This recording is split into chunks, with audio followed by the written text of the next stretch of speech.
All right, gang, welcome back. Episode 8. We had a little break. I was away for a week, and then that kind of nearly bled into 2 weeks of holidays to some degree. And actually, probably something we'll end up talking about is maybe why that ended up in 2 weeks, and why it's a good thing. We always harp on about consistency, which to me is so important.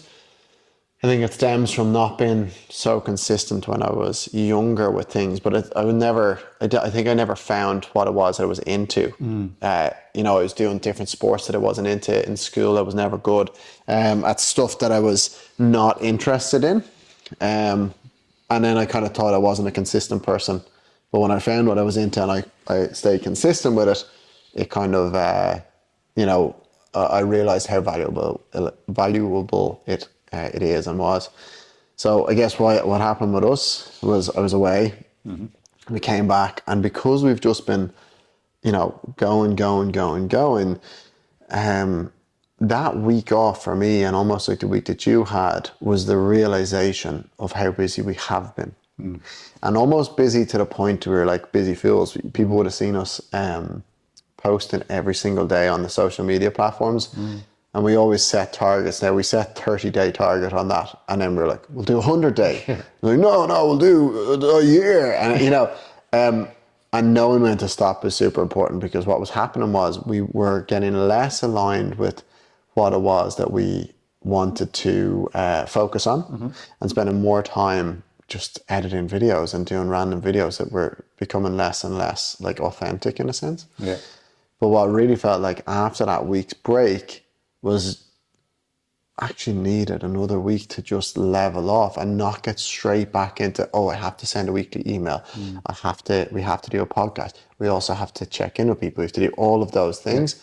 So the moral of the story was consistency is king, but knowing when you need to pull back from something is really important, because, I'll speak for myself, spent that time really getting clear on the direction of where I want to go with things. Yeah.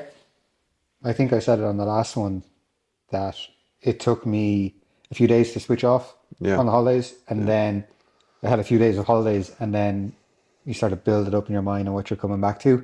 And that for me was a sign of, I'm obviously not really enjoying or being energized by what I'm coming back to. So for me, that was a bit of a sign to take a step back.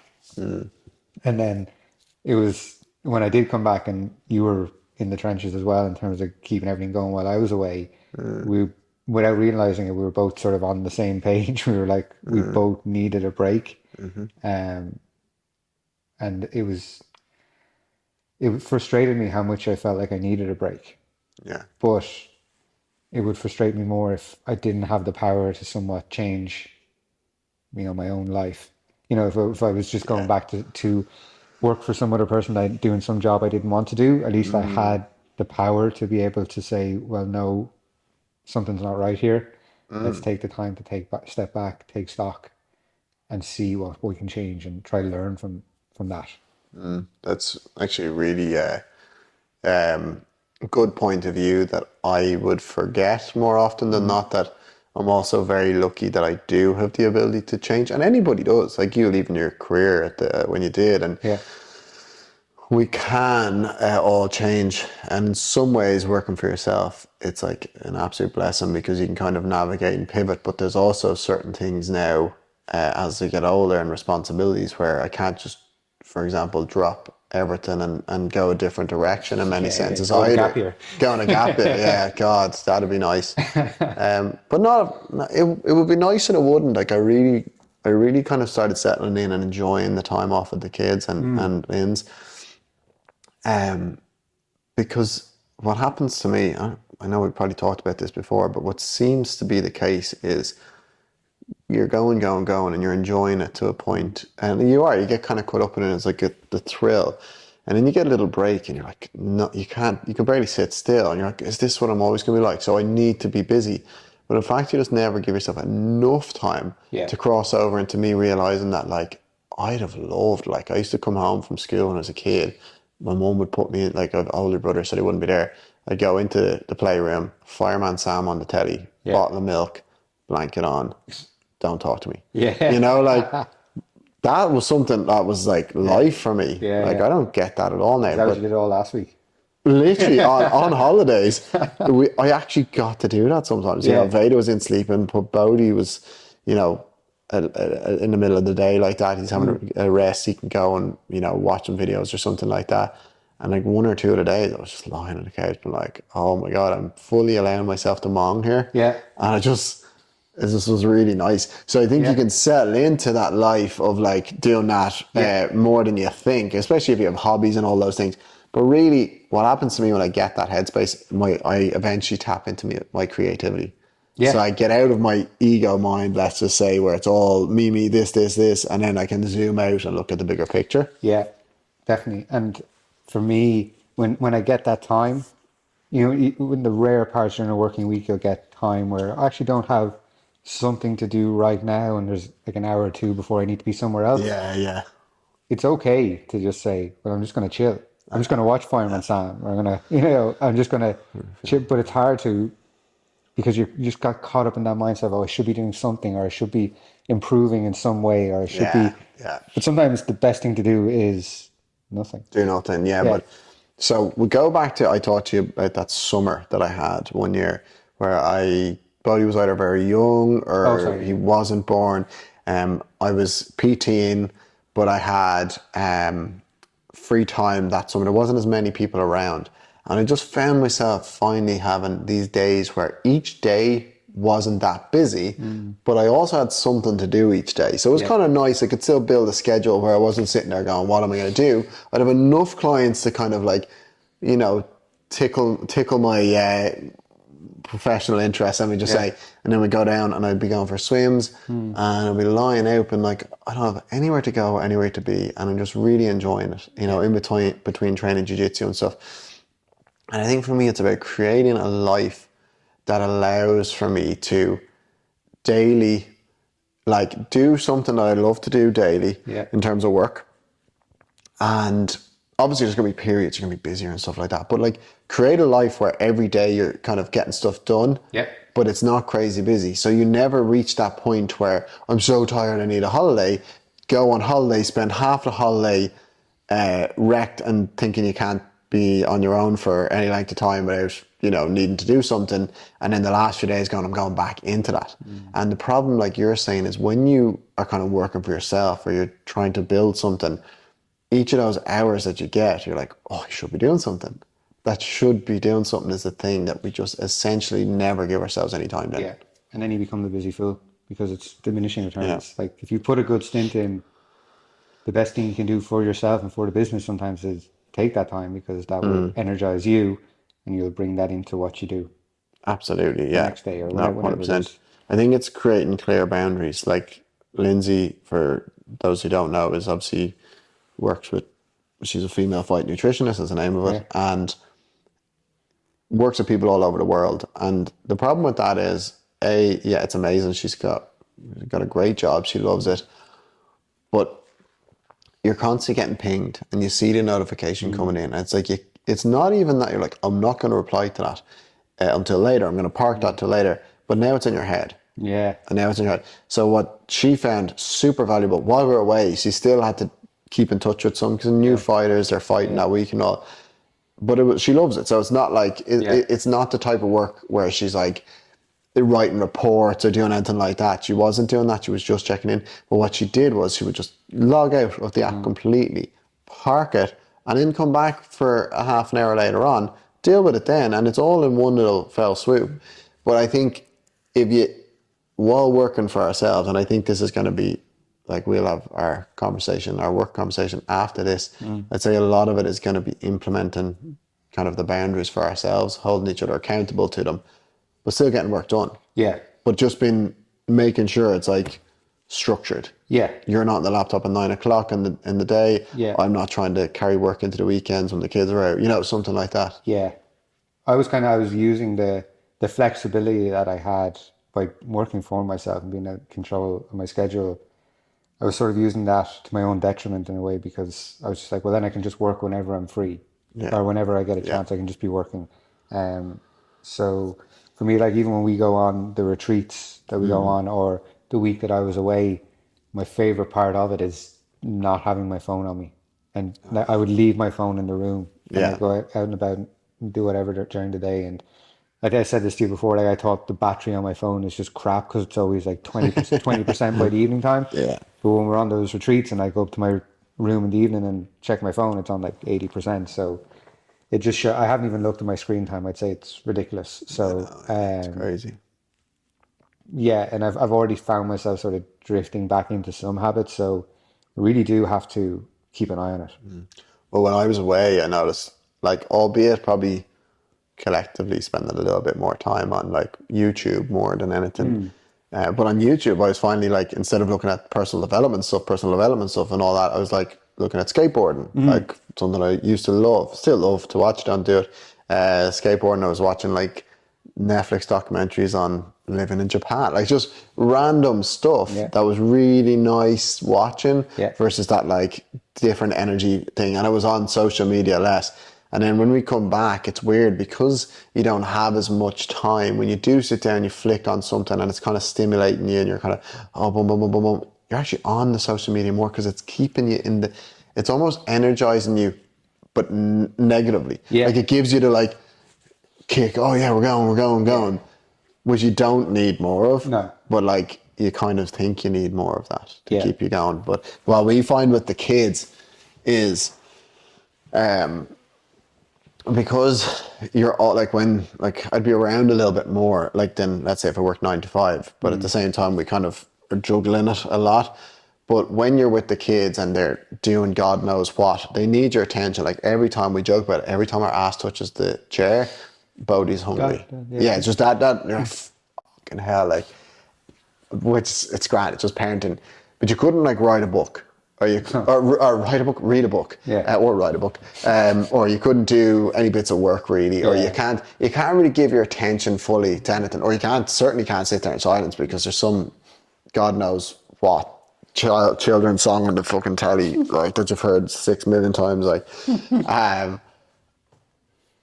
so what you find is the only thing that you can kind of do that doesn't require full attention and is somewhat like not boring or it dulls the sound of the madness is flicker away on social media. Yeah. So it's like a really horrible combination where you're kind of like, I don't want to be on this, but there's nothing else I can really do right now. Yeah. Oh yeah, of course, engage my kids. Like don't like I'm not that like person. You know what I'm like. You're not. No, of course, I love my kids more than anything. I'm with them. I spend a lot of time with them and we do all that. Yeah. But there's fucking times of the day where you're sitting on the couch and Yeah. they're doing their thing. Yeah. You know what I mean? Gotta Like, keep an eye. Yeah. yeah, like you just gotta be there. But Yeah. yeah, sorry, it's more just down to like kind of getting that little bit of time and then wasting it. But it's because of the bigger picture of not really having time. Yeah. You fill the gaps. Yeah, yeah.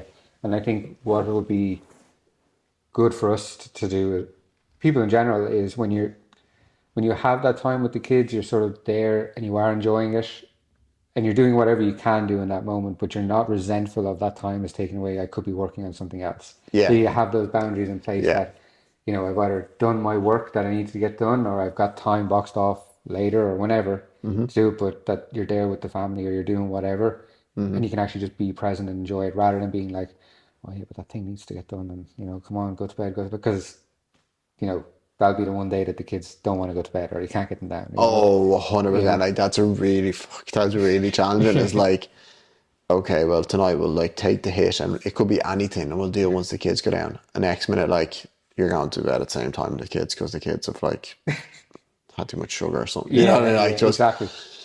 the summer is even worse because the kids are going to bed later. It is funny. Just do you remember being a kid though and having to go to bed and it's still bright out?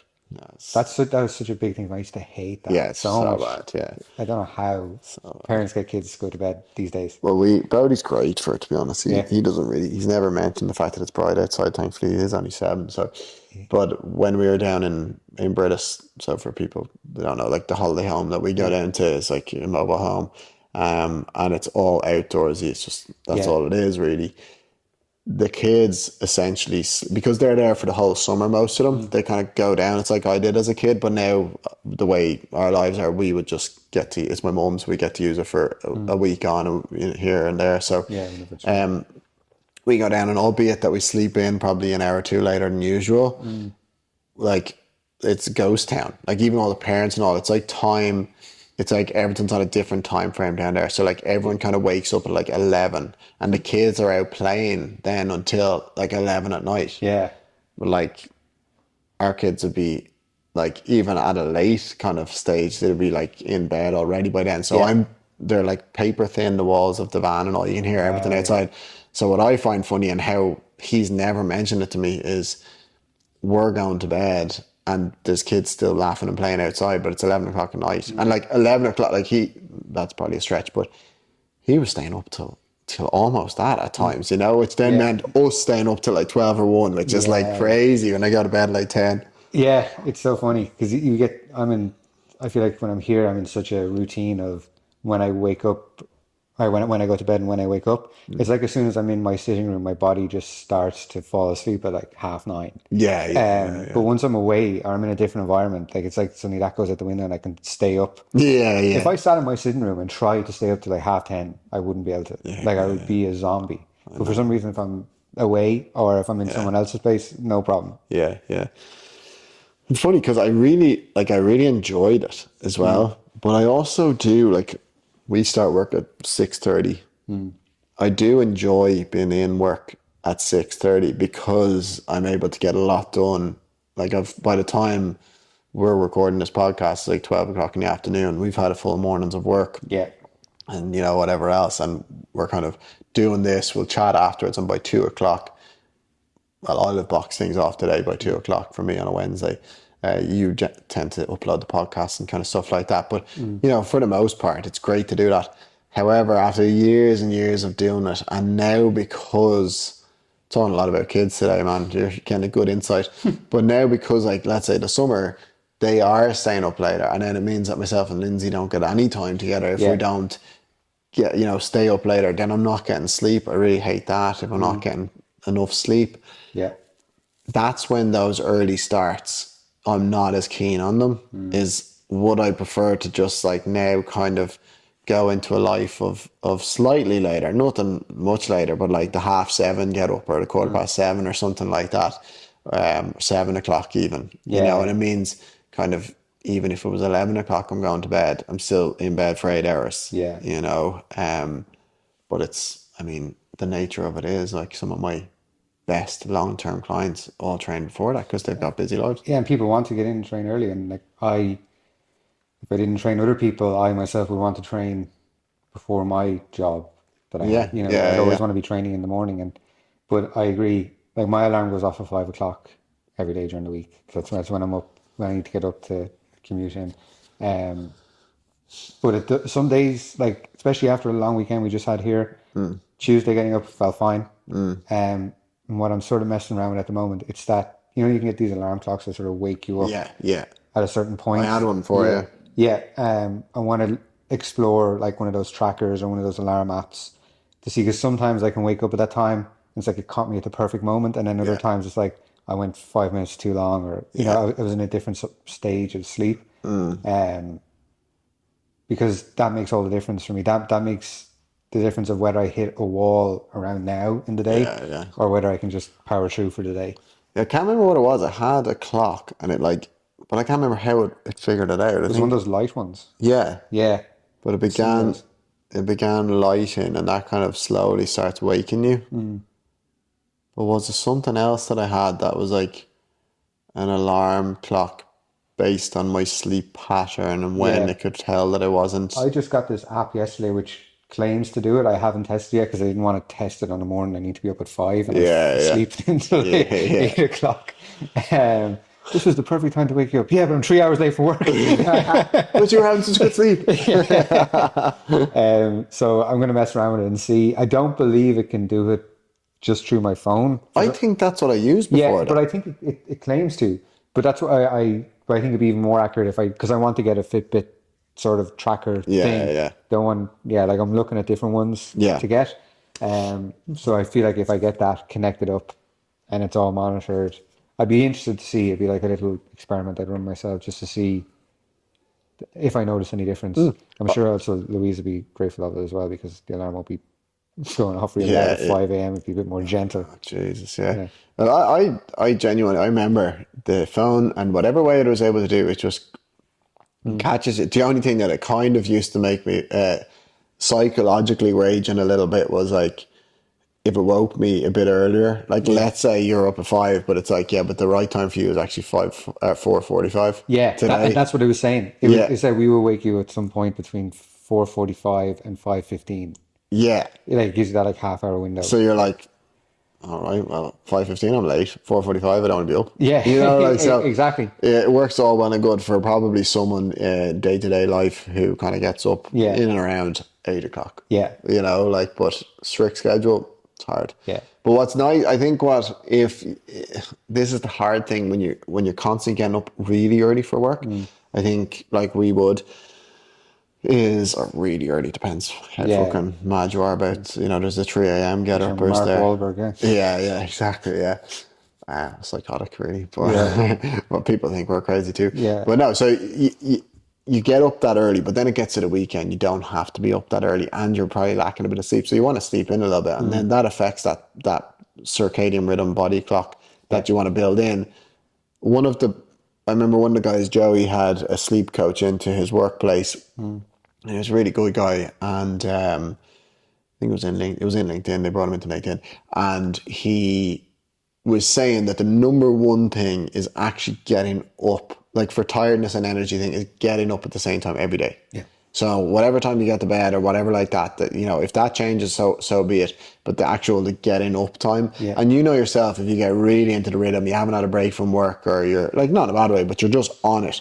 My body is even on the weekends, it starts waking at 6 or whatever it Yeah. is naturally. So I think you can actually build in that system. There's people out there that don't have alarms because they just get up at that time, and Yeah. it's really, really thin. But I think with the breaks, because of weekends and stuff, you Exactly. can't really 'Cause build it out. I think my ideal is somewhere in the middle, somewhere like you, that's 7 to 8.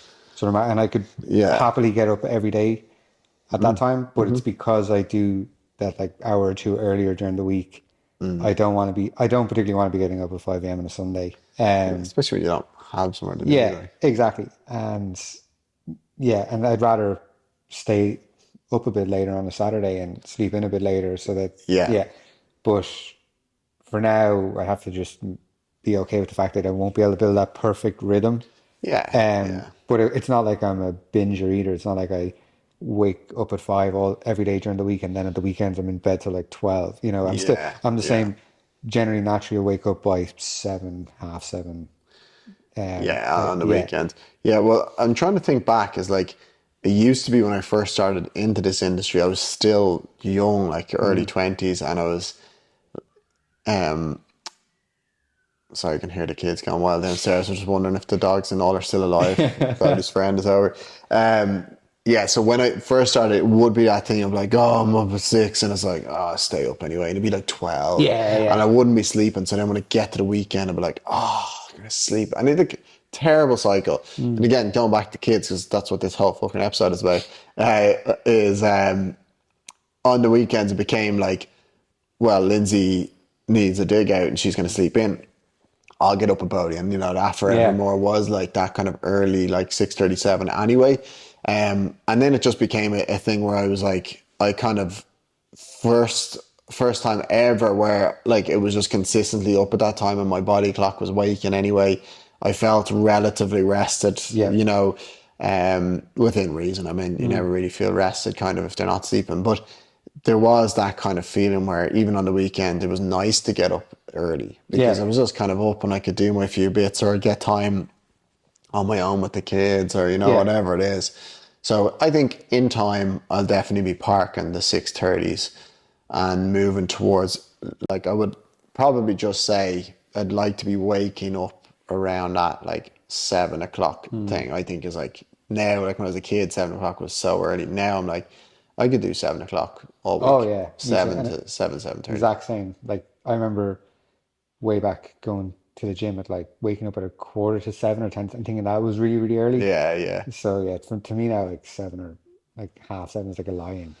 Yeah, and especially if you built it in consistently. Yeah, Like I can imagine being like 7:30 and still being away on holidays, been like I can still more either be up till 12 nearly and yeah. get up. It's such granddad talk, but it's like it's true, isn't it though? Like it's like for me, I'm like, I want to get my sleep, you know. Yeah, yeah. But No, I'm a demon. If I don't get my sleep, man, I'm not fun to be around. oh, me too. Um, if I don't, and I've always been like that. Yeah. And I thought it was just like a teenage thing. You know, the way teenagers are just moody Yeah, bastards. yeah, I thought yeah, that was me, yeah. but I'm still like that. I'm 30 now, and if I don't get sleep, you can tell. Yeah, no, like I really I could go deep on this one, but like Yeah. our whole like marriage is based around like the amount of sleep, you know. Not that there's like killings or anything like that, but you would just see like, especially Lindsay still feeding Veda Yeah. and fed Bodhi for years, and like the lack of sleep since Bodhi's been born in our house, especially for Lindsay, has just been, you know, insane. And Yeah. I'll notice one time, like, I can feel the energy shift in her. I'm Yeah. like, didn't you? I rarely ask now how she slept because it's. You can tell. You can tell. You don't need to ask. Don't need to ask, and it's like a fucking minefield. Like Yeah. Yeah. we can assume it wasn't good, Yeah. but then sometimes she's like, slept like really well last night. I just feel like so energized. I'm like, oh my god, this is what it's like when you've slept. Yeah. Amazing, you know, like Genuinely, one of the biggest barriers to me having kids would be sleep. And I know you wouldn't be the first person to go sleep deprived, and there's obviously some sort of natural thing to help you get through it. I'm But just gonna agree 100% with you. yeah, Like you're not wrong. yeah, It's like literally the hardest. it's like, yeah, Don't have any issue with like I am so into my kids, yeah, and same with Lindsay. One massive issue yeah, is no sleep, which makes everything harder. yeah. And I feel like some people are just okay with little sleep, like they can just get by. I crumble, like my I crumble, like, because I look at Lindsay, you know, sometimes I'm yeah, like, oh, come on, you know, what Lindsay could do off 6 hours sleep, 4 hours sleep straight, she could take over the world. See what me? yeah.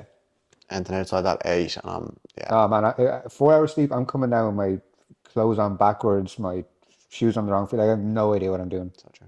I'm literally the exact same, man. Like, I just, yeah, turn into the most useless person. Like, and it's so, for me, it's so, like, kind of like embarrassing in a sense, because I couldn't even bring it up. I would like Oh yeah, yeah, I'd be very careful now what I say about if I'm tired yeah, around, yeah. because obviously I get more sleep, but like, oh, No, no, I'm not even yeah, gonna yeah, go. that's Like, a whole other you episode. don't, you Yeah, don't we'll say bring it. Lindsay on for that episode. Yeah, exactly. Another guest. So, yeah, moving on from our dramatic chats on sleeping and our old man Tendencies. tendencies. Yeah, yeah. Just finishing up, I guess. You know, we always do our 30-minute slot, and then we kind of do our finishing piece. But something that I thought was interesting is I just kind of since Veda was born 2 years ago, over 2 years ago, I had done my last competition just kind of before that, and for me, this is kind of a side note, but I know how much work I used to put into competitions back in the day when I would compete, like at least once a month anyway. You know, that was the goal, to be competing monthly, and training so hard and all that kind of stuff. So now, especially when kind of she came along, it's this idea of I just didn't have the same mental space. I definitely couldn't be competing as much, and I really couldn't put as much into my training. And that's kind of seen the end of my competing for that era. Let's just say was finished relatively on a high for some of the stuff that I wanted to achieve. Having competed at black belt, which is something I'm definitely going to do, but I don't know when. I thought it might be this year. I think next year, Master 2, I'll be Master 2 from January. I'd probably look to actually just jump into a few competitions like that, just a bit of fun and, you know, enjoy myself. But alongside that was, you had 82 kilo Austin for the big competitions in the gi, and even sometimes under 80 no gi. Like, for me, that was because I was really good at my food and, you know, everything like that. And for the first time ever, I gave myself the free pass. It's like I finally realized that the be all and end all wasn't to just be lean all the time, let's just say. And obviously we've talked about it before of like growing up slightly overweight, and my mates all been naturally really lean and athletic and stuff. And then that kind of bringing me to a place where I felt I needed to be lean to just, you know, you like, that's one of those things. But then you get there and you realize, okay, happiness doesn't land or isn't on the other side of being lean. And I can tell you that time and time again with people, it is definitely a factor if you can do it the right way. Yeah, it's one piece of the puzzle. It's a piece of the puzzle, yeah. But what I would say is I've spent 2 years kind of not focused on my food, generally eating well enough. And I decided, you know, after the holidays and stuff there, I want to just start looking after myself a little bit more so and perform better, be less inflamed, like all of those things. I know the power of good nutrition. I mean, like I was so deep in it for so long. So I signed up to Paul Saladino, the kind of carnivore MD. He's not carnivore anymore. He's animal-based nutrition, and he does a 30-day challenge. And people will kind of probably laugh and say, sure, like I have all of the, I would say, accolades, qualifications, you know, so much knowledge in the nutrition realm. What are you doing something like that? For me, it's the accountability process. Like I just, and I'm barely active in that group. There's a massive group and you could put in, but it's more just like I've signed up to something. So I've literally put my email into something. I'm now technically a part of something that is running for 30 days. And it's not like I'm not trying to like change my life in 30 days, but what I am trying to do is give myself a chance to build in those habits again, you know, get my gut health back, get everything back, like bring the inflammation down, and yeah, bring the weight down. Like if I was competing at 82, let's just say I'm like 92, you know, up there is like, that gap is like significant enough. You're also older as well. Like you're always, I'm older. You're very lean now. I'm back lifting. I was way leaner than I ever thought I was. And I actually feel much better in training because I'm not undernourished. Yeah. So I'm trying to find that balance. I'd love to probably sit at around 88 now, you know, and compete under 88 going forward would be my goal. But yeah, I just signed up to that, and it's amazing the power of that kind of just signing up to something and saying, right, I'm going to do it. And I'm going to do it, and I have been doing it, and I'm already feeling a ton better. And you start realizing that there's people in there that you've got the guy at the top who's like literally, you know, he's to the point where he was talking about making coffee, which he doesn't drink. And I really appreciate his effort in the industry and really trying to be absolute best for health. But there is that kind of like over the top nature where he's like talking about making his coffee in one of those percolators in America, but he's like, see, the steam will hit the plastic and the plastics might go into this. And I just think like for the general public, that's really a step too far. They just can't begin to adapt that. But what I found within the community and even the community managers within that, they aren't so like that. They're more relatable and more sustainable. You don't need to be doing like this. But anyway, it's been really nice because it's something I'm super passionate about is nutrition. And look, we all go through these phases and it's just not the right time for us. And then sometimes, you know what, it is the right time. And I will, you know me, I will do this for the 30 days and I will nail it. And I'm not thinking anything outside that. I'm literally not. I'm just like, give yourself 30 days. Yeah. Once you give yourself that 30 days, make decisions at the end of the 30 days where I want to go with things. Yeah. Oh, do I want to like do this during the week? Then I have or do I want to 80-20 this, or what do I want to do? Yeah. But it's been great. It's really cool. I think it's a really good mindset to have for those sort of things, and that I'm going to overhaul my life. No, I'm going to commit to one thing for 30 days and take it from there, and don't put any pressure on. Because I've done those sort of challenges and trackings and all those sort of things before, and the good habit or the bit that I want to take from it will always stay with you. Yeah. You'll take that forward, and whatever way it looks, you don't need to be as strict and as rigid. But I think it's a really good thing what you're doing, because I'd love to do it as well. Like I definitely think it's something I'd like to explore, because I feel inflamed. My diet was probably okay like 2 years ago, and like everything else, it creeps back in, and I'm aware of it now, but I also am aware it's probably not the time right now. Which is exactly. But I'm aware of the issue, and I know I will do something.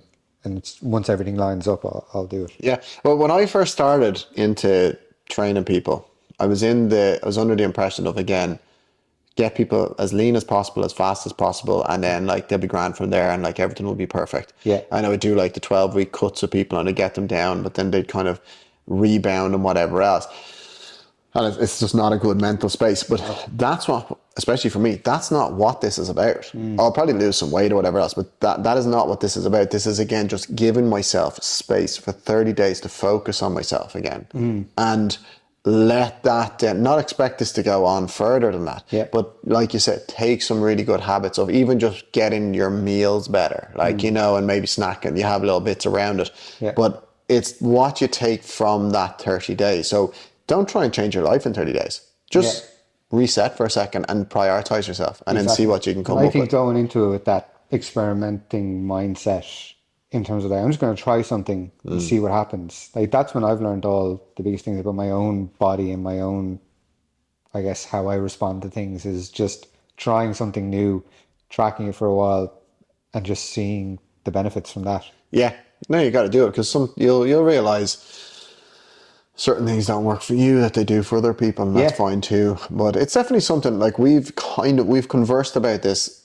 ongoing with IMPRUV, kind of running challenges within it. Like, so people who are currently working with us IMPRUV, like doing little mini challenges, like pull-up challenges, grip challenges, etc., etc. But I think what part of us coming back from the holidays and all of this stuff is, it's something that I want to do to the wider audience out there, is say, here is a 30-day challenge with IMPRUV, and it's based on all of these, you know, these factors. Give yourself the 30 days, and like, no obligation to come work with us afterwards. But what it actually does is, there's two things. A, it works as, in and of itself, 30-day reset for you to just get back on the wagon and feel better in yourself. And B, also get to know us and how we work with people, and then act as a way for those to, if they do want to continue this on in some shape or form, well, then you can actually just work with us in a closer capacity. So for me, I think it'll work from a business point of view nicely as like a take it or leave it. If you really enjoyed this, of course there's more, but there's also just this thing. And this thing will be great for you. Also, it's just, you can help more people. You know, absolutely. And touch more people's lives. And if someone just did a challenge, and what they take from that is that they realize that, you know, they do need to change some part of their life, or they have built some habit that's going to benefit them in some way, well, then, you know, you've helped those people do that, and that's a win. Well, overall, like, I think what you try and do, and actually Lindsay does this really well with her nutrition stuff, is her goal, she takes people in for 3 months. Like, her main sell is like a 1-to-1 deep dive for 3 months. And her goal, and she'll say it, is to work with you for those 3 months to the point that you don't need her anymore. Now, she does have another, like, kind of very low touch community that you can stay a part of, and you can, of course, we all want, like, there's a lot of us that want that kind of connection piece, and, you know, just something, accountability. You do want that, but also she's doing it in such a way, and this is what you could achieve with these 30-day things, is do it in such a way that you inform people and give them the power and knowledge to then decide on their own, like, I can do this on my own. So I have now learned the tools from these people, and I'll go and implement it. Now, if I find that I really kind of would love the extra bit of accountability, I'll come back to them. But what would be great is if you could get people into a 30-day cycle of just resetting themselves with their jiu-jitsu, their lifting, their food, you know, mindfulness, you know, mental things. Like, you can encompass the whole thing. Get people into that for 30 days for a reset. And then if you've made such an impact on them in that 30 days that they don't need you, well, that's great too. It means you're doing it really good. Okay, well, let's try and get more people into that, you know. And then, of course, there's always a space for people to come work with you after.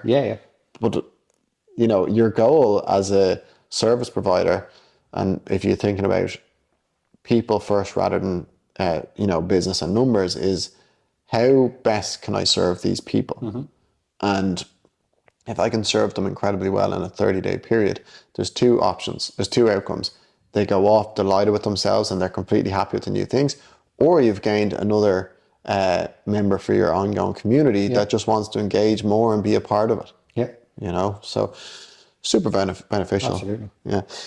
But look, we may leave it there. I guess we're probably, we're 40 40 minutes in, which is a nice one back. But yeah, I guess it's been absolutely great to get back. I actually miss it. This is out of the things that we haven't done. Yeah. We just couldn't get it in last week with as much as everything. Like we were off and back. We did try. We had all the equipment here. We did. And we actually just needed to kind of debrief. We did. We went to record this podcast last week and it didn't happen. Yeah. But it was okay. It was empowering for us to say no. Yeah. You know, and like we'll be back consistently each week because for us this is a thing that we love to do rather than a thing that we have to do. Out of all of the things that we do now, this is something we love. I know we don't have any other guests at the moment, but at least it's a conversation, not just me or you spieling the whole time. But definitely going to look to get some guests in. I know we're tied with jiu-jitsu in one sense is like it's probably just like because that's what people come when we work with a lot of jiu-jitsu people. But as you know, we don't speak a lot about jiu-jitsu. No. But it's all because it's all part of the same thing. It's all what we kind of seem to do applies to all areas of our life, and jiu-jitsu would be obviously the thing that we both have and the catalyst and the hook that we have with other people in the community.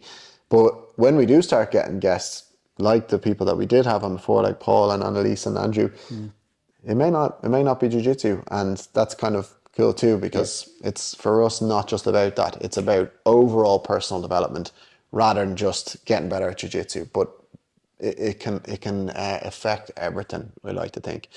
But we'll probably put our thinking caps on soon and maybe look to try and just have someone like do like maybe you could just like do a goblet squat hold here for the 40 minutes and just we could have someone could sit in our lap, you know. Easy. Yeah, that's not creepy at all. No. So it's fine. Yeah, great. All right, cool. So we'll leave it there. Episode 8 is all wrapped up now, and we'll see you next week for episode 9. All right. Okay. Yeah. Nice one. Speak to you soon.